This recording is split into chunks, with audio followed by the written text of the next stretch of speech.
gentlemen, how are we? We're good. It's always nice to see you on a Sunday night after Arsenal have been absolutely battered and humiliated. What's your problem? Why'd you start that? It's the story of the season so far, isn't it? Hey, you want to talk about Norwich, do we? Do you want to talk about Norwich again, do you? They lost, didn't they? They didn't beat again. How's your week been, gentlemen? Good? Yes, obviously, very Daz, good. you must be grinning. We're going to speak about Spurs. Again, top of the table, maximum They've points. They've started well, haven't they? That's what you're going to say? 9 points, nine points out of 9 points. So, yeah, I'm not getting carried away this time like last season. So, yeah, look, Nuno, bit of pressure that he was being on. When he first arrived, wasn't number one choice, etc. He's come in, made a big difference. Harry Kane staying the main man. So it's all positive at the moment. It's all positive. Okay, look, why out there you're doing cartwheels and that backflip saying, "Oh, Spurs are top of the table, clean sheets, playing really well. Your main man staying," and that's where you come with that. Listen, we've got a lot of Arsenal fans, and you weren't even up here, Cookie. They always turn it on to Tottenham. Perry was coming out, boring Tottenham. And I was like, listen, you're not one to talk, the Arsenal fans at the moment. So, yeah, listen, while it's like this, I'm happy. I know it's not going to stay like this for forever. So, yeah, I'm going to enjoy it. Come on in, Crookie. Drop your little piece in. Go on. No, it's a stat. It's a Go stat. on, I love this stat. What is it? A remarkable stat. So, Tottenham are top of the table, as we mentioned, top of the top flight. Arsenal, bottom of the top flight. That's the first time ever that's happened in the history of football. That one team from North London, Tottenham, have been top on the same day that Arsenal are bottom. That'll be fun, because you will get households where the husband supports Tottenham, the wife is an Arsenal fan. Some difficult dinner conversations going on at the moment, I'd imagine. Look how happy he is. My wife stopped talking to me yesterday. I'm not surprised.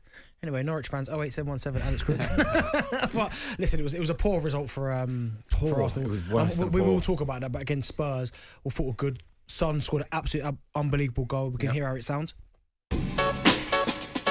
It's Tottenham 1, Watford 0. It came from a free kick from the left-hand side. Heung-Min whipped it in with plenty of pace. It went through everyone and into the bottom left-hand corner of the net. Tottenham deserve the lead. They've been fantastic in the last 15 minutes.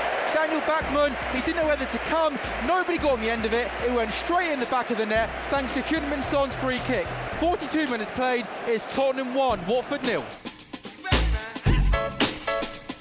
That was Sam Allard there giving us a report for talkSPORT. Great commentary there. And listen, Son, again, it started off the season superbly well. But I guess the question is how high do you think realistically can Spurs finish? I'll come to you first, Crookie. Was it a great goal or was it really poor goalkeeping? That's how you talk. They are a dream for a free kick taker. It's a good free kick. You're always taught to go to the back post, hit Correct. the back post as hard as you can. Like you're shooting. I love that one. And if everyone misses it, it's got a chance of going in. And you can question the goalkeeper, but it's very difficult. When you're in there and you see all the players coming towards you and you think, is someone going to get a tap on it? As soon as they miss it, it's really difficult to get and save it at the back post. Perfect execution from Son there. I think it's interesting because obviously Jose Mourinho got a lot of stick last season for the style of play. But on the face of it, the style of play is the same because I think in all three games, maybe against Manchester City, it was different because the team spirit was fantastic. They were fighting for each other. But certainly in the last two wins against Wolves and again today, it wasn't vintage Tottenham. It was a bit stodgy. 8 on target. Dominated possession. I still think it was quite dull. You think? I mean, you covered it. I'm looking at the stats, and stats sometimes lie. But when you look at this, listen, 15 shots, 8 on target. I mean, that's not a boring game. That's not a boring team. Crookie, you did the game. How was Harry Kane's performance? What was he like? I thought he looked a bit off the pace, to be honest, as he tends to at the start of a season. But we were probably having this conversation this time last year, and he got more than 30 goals. So I'm not worried about that. Harry Kane will score goals. We're going to talk about possible transfer targets and a possible move for Adama Traore later. I think that could be a good bit of business for Spurs. I think the money that's been talked about probably is too high when you look at his stats. But for me, they do lack a little bit of pace in certain areas, and I think he would certainly improve that. Also, by making the changes that he did today, Son started on the right-hand side. I think Son is better coming in from the left-hand side, as he did when Lucas Moura came on in the second half. So I think it's a work in progress. But you look at the defence today. Dyer and Davinson Sanchez as your centre-back partnership. If you'd have told Tottenham fans that 3 games into the season with those two as your first-choice centre-backs, you'd be top of the table and you hadn't conceded a goal, I'm not sure they'd believe you.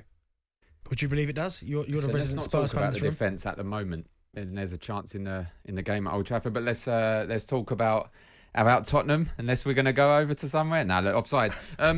Son is incredible. Yeah. Now, there's a lot of talk over Son, and is he world class? Isn't he world class?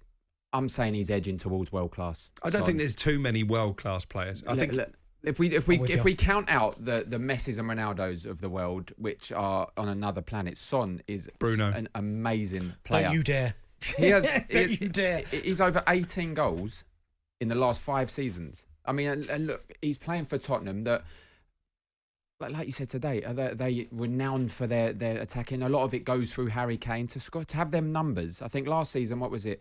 17 Premier League goals, 11 assists. I mean, the season before, 11 Premier League goals, 10 assists. You talk about Son in terms of that world class bracket. Yeah, I think he's up there. And I questioned it a bit last season. Coming from the left. Yeah. I think, and look, when Harry Kane doesn't play, when he didn't play last season, who stepped up? Son. Yeah. Obviously, he didn't play against Man City. Who stepped up? Son. Today, Harry Kane, like you said, started quite slowly. He's off form. Who stepped up? Son. He steps up all the time, and I think he gets a bit of. He's a bit underrated, in my opinion. Let me ask you a question, and I don't know if you know what I'm going to ask you, but in terms of Son and Kane, do you think he kind of enjoys potentially maybe a little bit? Obviously, we understand they've got a great relationship, them two, but on the pitch, do you think Son maybe enjoys sometimes if Kane's not there because he revels in being the main man? Because as you said there yourself, he steps up every single time Kane is not there. And I think when you look at Son as well, when he's been asked to play down the middle, he plays with a kind of freedom. Like he's free, he's quick, especially the way Nuno wants to play. So do you think there's any of that in? I honestly, I don't know. And I know you think there is. I know you think Son's a little bit, talking off air, you think Son's a little bit disappointed that Kane stayed. Well, now it's on air, but it's on air and it's going to stay on air because it's an outrageous shout. I think if you're Son and you're staying at Tottenham, you've signed a 5-year deal, you want the best players to be there. You want the best players to stay because Son has bought into what Nuno's brought to the club. He's bought into Tottenham Hotspur. So in his eyes, in his head, he wants to win trophies. He wants to get as far up as the league as they possibly can with Tottenham. If Harry Kane left, it would be an uphill task for them. Although he steps up, can't expect to step up constantly. So you need other world-class players in your team. I've got a question for you then, Cricky. Who's more important with the ways I'm asking this question, because if you ask it on face value, who's more important, they're going to say Kane. But the way that Nuno wants to play that pragmatic football on their counter-attack, who's more important, Kane or Son? I still think Kane. Yeah. You know, we talked about it on this programme on a regular basis. There aren't that many top-class number 9s in the world. He is one of a select few. He guarantees you 30 goals a season, and that's even bearing in mind that he missed weeks at a time at the end of most seasons due to injury. So you've got to say Harry Kane. I disagree completely with what you're saying about Son being disappointed that he's staying. That was the question I was asking. Yeah, because you look at Son as a player and he is selfless in everything that he does. You know, he's a team player. He'll be delighted that Harry Kane's staying because you'll know if you're in a dressing room and you've got one possibly world-class player, and I think Harry Kane you can talk about in that bracket. I would say Harry Kane is probably closer to being world-class than Son. You want to play with him. He gives you a chance of winning games, and ultimately that's what you guys try and do.